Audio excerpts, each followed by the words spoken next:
And now I'm thrilled to introduce our keynote speaker. Please help me welcome Stephanie-Donaldson, Pressman. Thank you, Nancy. Thank you. It is such a pleasure to be here today at the Parish School. I went to college in Texas, but I've forgotten about Texas hospitality. And y'all have been so incredibly wonderful to me, and yes, my accent is back after just 2 days. I have spoken with teachers and administrators from the Parish School, and I did that actually before I even got here. These people generously shared their stories with me and gave me insight into the caring nature of this community, who are absolutely devoted to empowering children. When I got the invitation to come here, I said, well, let me think about it. So I went on the computer and pulled up your website.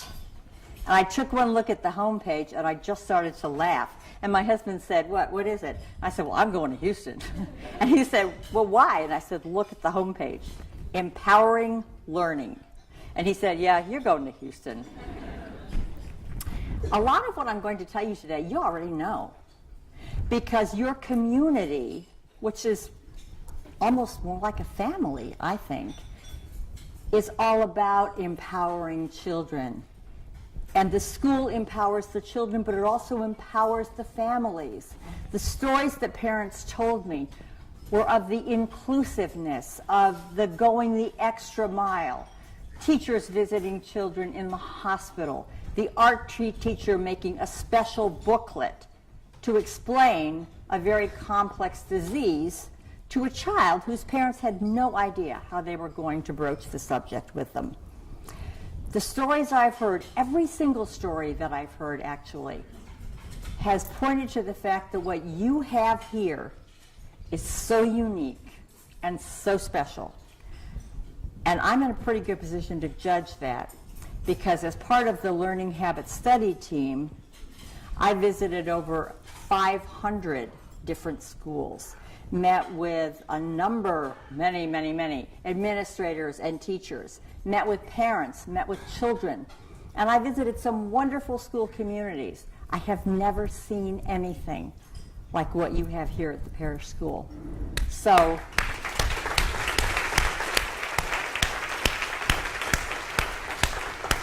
gotta tell you, the people who are doing this school really know what they're doing. Now, I got involved in research and in writing about children and what contributes to making a child successful academically, socially, and emotionally. One of my great problems is that I'm always forgetting to click my slides. I wanted to find out if empowerment parenting, which was a theory that I came up with about 20 years ago, was really provably helpful in creating these children. I mean, I knew that it was from my own experience, but it was really nice to have the data. Over 50,000 parents responded to this study, giving information about the routines and the habits, the things that actually went on in their homes. And then they were also giving information about how their children were doing, and a whole range of topics. Things like your child feels comfortable going up to another child on the playground and asking if they can play. Or your child does regular chores. You have family time with your children with no screens, asking how many hours children spent looking at screens. The data that we have on that is going to come as a real shock to you. It's scary. And a lot of other things like that. And from all of the data, we ended up with over 10 million points of data. We ascertained that there were some really very specific things that parents could do to help their children. They could cut down on screen time to a maximum of 45 minutes a day. And that's an aggregate of every screen. So I know most parents are sitting there saying, no.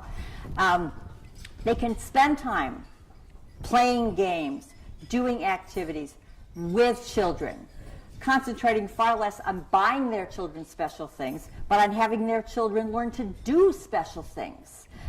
Any kind of activity like that that's with the family is a really important thing.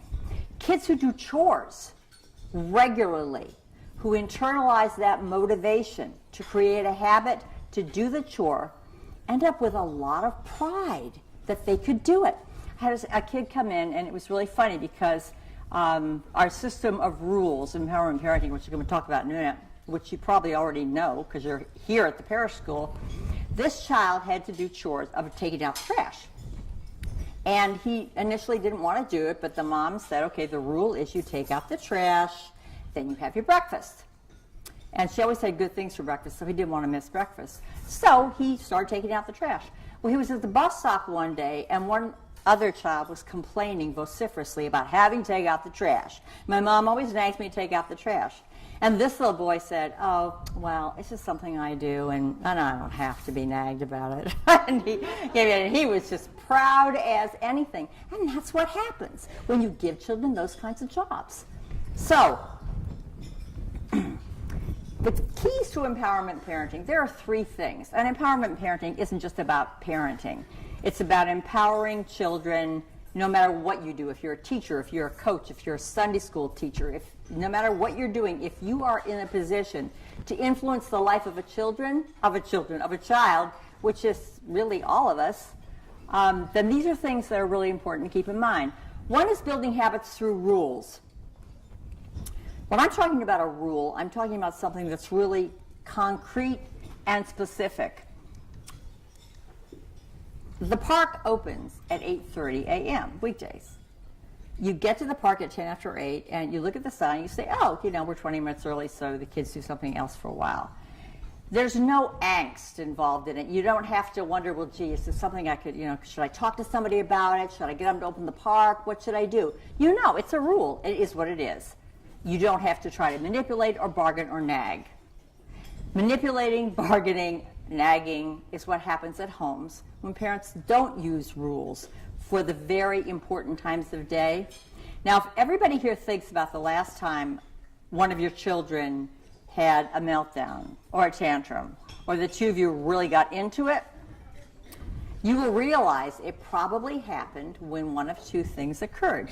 One is you told them that they needed to do something, and the other was when you told them that they could not do something. Because no matter how well you phrase it, honey, it's time to turn off the TV and brush your teeth, that's a command. A command is seemingly random, it's intrusive. By its nature, it disrupts whatever it is that the child is doing. So when children get a command, they're probably going to argue with you, or they're probably going to say something like, oh, there's only 5 minutes left. Please, please, please, Mommy, let me see the end of the program, please. And then it can go downhill from there quite rapidly. Nobody really likes to be given commands. I bet none of you really like to be given commands. I mean, if you were in the military, you were used to it, but I don't know. I have never heard anybody say, oh, it was the best thing in my life, getting commands. People like rules, and children especially like rules, because rules create a very safe, comforting, predictable environment. You know how sometimes you're in the car taking your children somewhere and they're saying, well, when do we get there? When do we get there? Or what are we going to do next? What are we going to do next? And it really annoys you because you're in the middle of something, whether it's in the car or not, that you've planned for, and you want them to be in the moment. You don't want them to be always thinking about what's going on next. But they ask this not to be annoying, but because kids really want to know. Being able to predict what's going to happen and expect it is a very big thing for children. So rules work. Not only do they work, but when children have rules and they learn to internalize those self-reinforcing rules, like the rule is you have to pick up the family room and then you're going to have dinner. So Tommy comes to the table and everybody else has a plate and there's nothing in his place. And so he says, well, where's my dinner? And there's no explanation. There's not 55 words. It's, what's the rule? It's just a question. And Tommy will either know what the rule was and he'll go put the toys away, or he won't know what the rule is and you'll tell him. But rules work because they're simple and they don't require a lot of negotiation. Commands don't work unless you really want to have an argument. The next part of empowerment parenting is about empowering children by having them make choices. Kids can make choices from a very early age.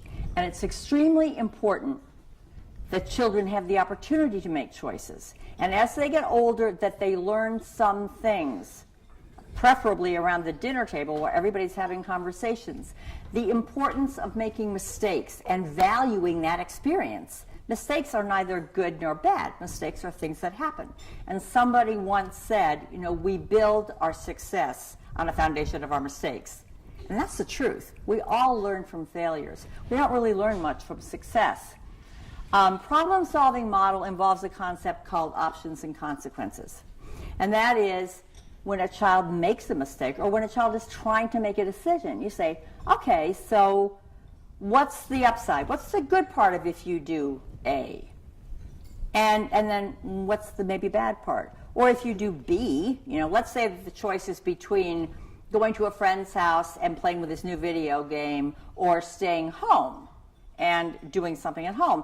And the downside of that is that the kid whose mom would be driving him to his practice is always late.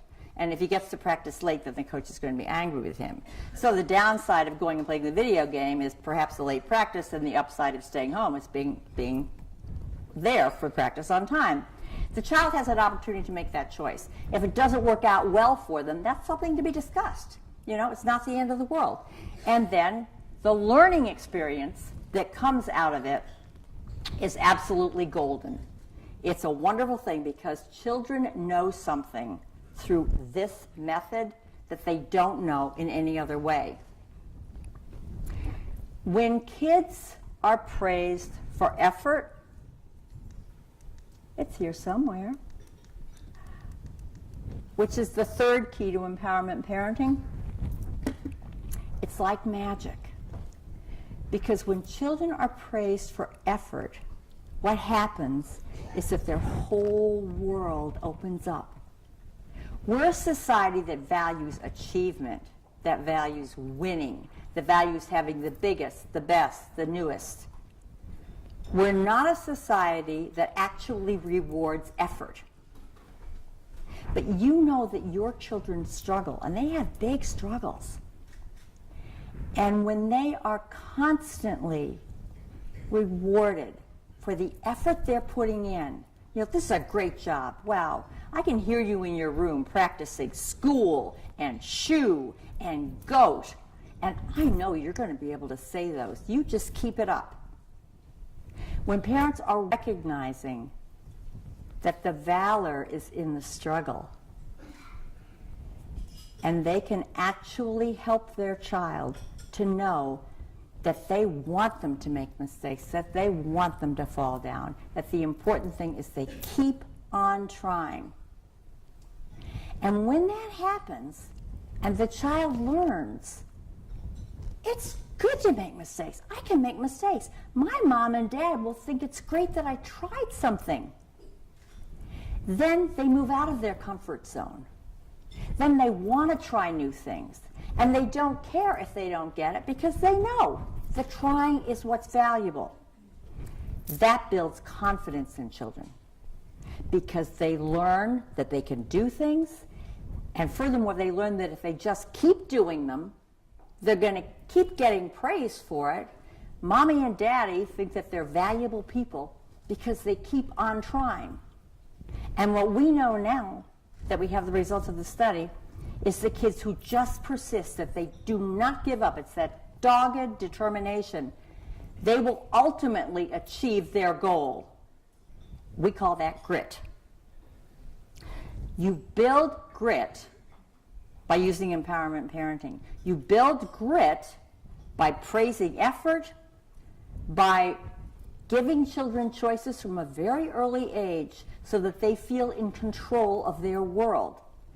They learn to trust themselves. They learn to trust that they can make good judgment. And these are the kids who will succeed, absolutely. Even if there are a lot of other children who have more natural talent or ability in that area, these kids will succeed. And I'm going to skip these slides and talk about grit, because we already touched on it. Grit is the ability to set a goal about which a child feels very passionate, and then to actually look at the goal and see if it's worth the cost. Now, the cost is the things a child may have to sacrifice to get there. Bobby was a sophomore in high school, and he joined the swimming team. When he came home from a meet, his grandfather was babysitting for Bobby's baby sister, and Bobby went running in and said, "This was the best day of my life." And his grandfather said, "Well, did you win your event?" And he said, "No, I came in 8th. And his grandfather said, "Oh, really?" And he said, "Yeah." He said, "I took a whole second off my time. It was absolutely the best day of my life." That's grit. That's a kid who doesn't really care about where they come in, because it's about pursuing their own goal that's personal. And then there was another little girl, we'll call her Hunter. When she was 6 years old and in 1st grade, her teacher gave her a project. It was a brown bag project. They had to take the bag home, and put in 3 things that they were proud of. Well, her 3 things were, number 1 was a cap from the Coast Guard Academy, because that's where Bobby ended up, and he's on the swimming team there. He was her big brother. The second thing was a book, a Little Witch book. I don't know if you've seen the Little Witch series of books. They're really cute. And she was in the 1st grade, but she was trying to read a book that was 3rd grade level. She was very proud of that. And the third thing was a soccer trophy. Her mother couldn't understand that because she didn't like soccer, and every kid in the league had gotten a trophy. And she said, "Well, Mom, I had to take that because, you have to show that you won something." So her mom said, "Oh, okay, we got to do a little bit more work with this kid." Her mama called me and said, "What did I do wrong? She should have taken a piece of trash," because what she does every week is she does the recycling bin and she takes it out to be delivered for trash. Nonetheless, this child has a few more years, and she can learn that there is valor in the struggle. So grit happens when kids set a personal goal that they really want. They're reinforced in that goal, and it's not by getting medals. It's just that the parents and the people who are around them say, "You're really working on this, and I'm so proud of you." And maybe they make sacrifices. If you want to be in a swim meet, you're going to miss a lot of Friday night parties. But the child feels that's worth it. Grit is the essential character trait that can be built, personality trait that can be built. And we found from the learning habit studies that a child who has grit will succeed in every one of the 8 areas that we were looking at in the study.